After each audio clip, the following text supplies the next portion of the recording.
Hey there, my name's Susie and I work over at HomeGauge Sales and Support. I'm going to show you how to update your template so that you're in compliant with the new statutes for Wisconsin. There's not many changes, but I'm going to take you through the 3 major changes and then one more thing to double check that you're doing. So let's see here. I'm going to screen share. This right here is the document. And basically what I did is I took the exact verbiage from this document that's needed and I pasted it into Notepad. Notepad is an app that comes on every single computer and it looks like this. It's just very simple. And what I did is I copied the text and I pasted it in here. And Notepad will strip the text from any kind of formatting. And if there's extra code through formatting from copying and pasting from a PDF, that can definitely cause issues with the software. So it's really important to copy the text and paste it into Notepad. To find Notepad, at the bottom left corner of your screen, you can just type in Notepad and it will pull right up. So you'll see it there and you can just open it up and you're good to go. I'm going to post all this exact verbiage on the community page on the support center.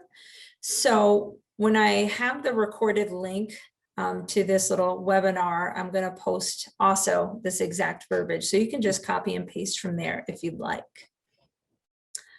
All right, so now I have all the verbiage that I need. I'm going to go to my HomeGauge software. I'm going to select my report template and select open. The first change that you need to make is to change the general information. So I'm going to click on general info and your screen should look something like this.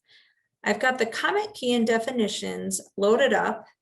And basically all we're doing is modifying where it says repair, replace with defect and the specific definition for defect.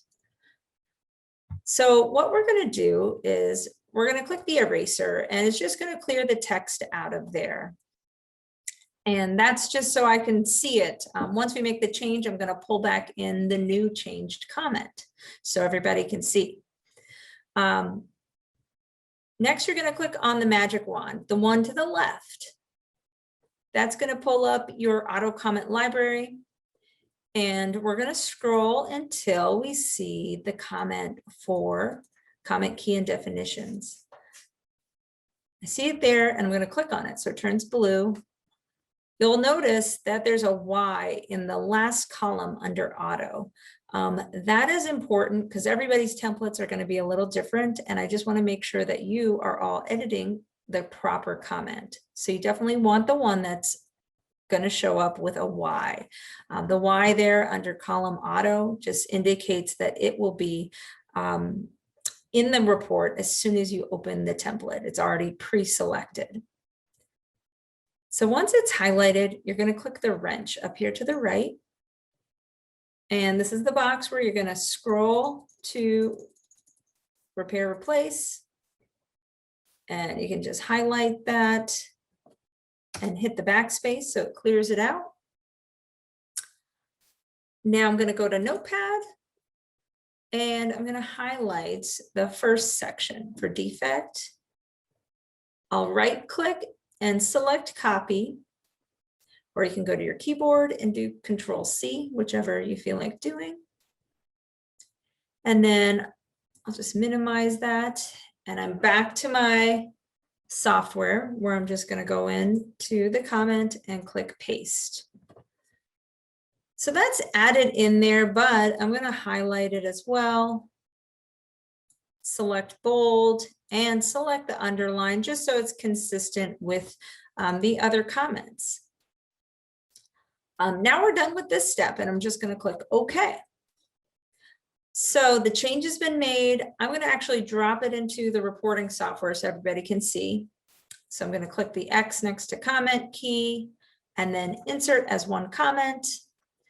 And you'll notice the change is there. You can, if you want, go to the top right corner and click the Save T icon. Now you've captured that change. If you were to go and open up the template for a new report, it would be there. But for you, you've got a couple more changes to make. So the second change would be to change the column headers so that the verbiage matches defect. To do that, you'll go up to Template, Edit Column Headers, get a little pop-up there. You'll just click OK. In this box, under RR, you're going to double-click the box below it. When you double-click, the box turns blue, and it looks like it's a little bit indented. After that, you're going to click the Edit column. Basically here, you're just going to erase the verbiage for repair, replace, and type in defect. Column abbreviation, DEF. And then you're going to choose OK. You'll notice down at the bottom, I've got a couple boxes here that have check marks in it. And then right below it, it says Auto Select Summary. And then it says SUM, sum, short for summary. So make sure that your screen looks just like mine. If it is set up this way, that just means that whenever you click the defect column, it's going to automatically check off the summary so you can ensure that those items show up on the summary. All right, so we're going to go ahead and click OK.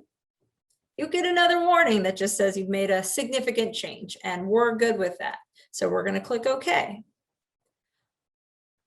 So now, just to quickly show you the change that we made, I'm just going to pop over to roofing. And now you'll notice it now has defect in place of repair, replace.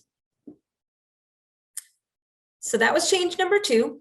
And we're going to move on to change number 3. And that's to put some verbiage on the summary page itself. So we're going to scroll down all the way to the bottom of the column on the left and click on summary. And then we're going to go to the top part of the middle screen, and there's a tab named Edit Summaries. So here you're going to click on the Edit Summaries tab, and you'll see where the summary introduction is. That is what we're going to modify. So I'm going to click that eraser again, just to get rid of it. It's not completely, gone. We're actually going to click on the magic wand to get to our auto comment that already exists. It's already highlighted. So I'm just going to click the wrench, and I'm just going to erase the text that was there. And then I'm going to go to my notepad down here at the bottom. I've got the little icon for the notepad, and it will pull up the verbiage that I already kind of copy and pasted in there directly from the statute. So these 3 sections right here, I'm just going to highlight, right click and copy. I'm going to minimize the notepad, and I'm in my comment now, and I'm going to right click and choose paste. The comment is there, but you'll notice there's a couple big gaps. So I'm going to actually just put my cursor in the middle of the large gap and hit the backspace one time just to kind of tighten it up a little bit. And then just to bring a little bit more visual attention to the statute information, I'm going to actually highlight everything from note down. I'm going to click the B to make it bold, the paintbrush there to choose colors, and I'm going to make it red. I don't believe this is a requirement that I could tell, but I think it's a great idea. Once that's done, you're just going to click OK. And then I'm going to bring that into the actual reporting software just to look at it and show everybody that it's done. by clicking the X and insert as one comment. And then there you go. You've made all three of those changes. Don't forget to go up to the top right corner and click Save T. The last final step is something that maybe a lot of you already have done, but it's basically ensuring that you have this summary in your report. So what you'll do is you'll go up to File, up at the top left corner, go down to Printing Options. When you're in Printing Options, you're going to highlight whatever printing option you typically use. A lot of people do Full Report for Upload. So you're going to highlight it so it's blue, and that's the important part. And then click the wrench to the right for Edit. And then all you need to do is just make sure this box down here at the bottom left corner has a check in it. So there's a check next to Summary. So we are, good to go. I'm just going to hit OK and OK one more time. So that's just a short video on how to make those modifications to your HomeGauge software so you're compliant. This is recorded, so I'm going to post it to the community page. If you're not aware, HomeGauge has started a new forum on Support Center for Inspectors, and it's called the community page. I'm going to show you quickly how to get there. Got my browser and I'm logged in as a home inspector. If you click on your name up at the top right corner, you can click on Support Center. And it takes you to our lovely Support Center. I'm going to click on Community Forum, and here you'll have different topic categories. Definitely go in here and check things out. Feel free to post some comments. It's rather new, so we're just getting going, but we are really excited about communicating and having inspectors communicate to each other using this forum. The Wisconsin updates, I'm actually posting in tips and tricks. So it's right down here. I'm just going to click on that, and you'll notice this comment has been pinned. If you click on it, it's got the invite to the Zoom, and then it also has the 3 changes. So modifying the language to the comment key and definitions, changing the verbiage on the column headers, and also including the summary in the report. So you can check that out and follow those steps if you'd like, but I'm actually going to post another post and I'll pin it. It will have this recorded demo. And I'm going to copy and paste the verbiage directly that you need to update. So it might be easier just to go there, but you can always refer to the lovely document here if you'd like as well. Anyways, I hope this video was helpful. And if you got any questions, definitely don't hesitate to give a call to HomeGauge support. All right, have a great night.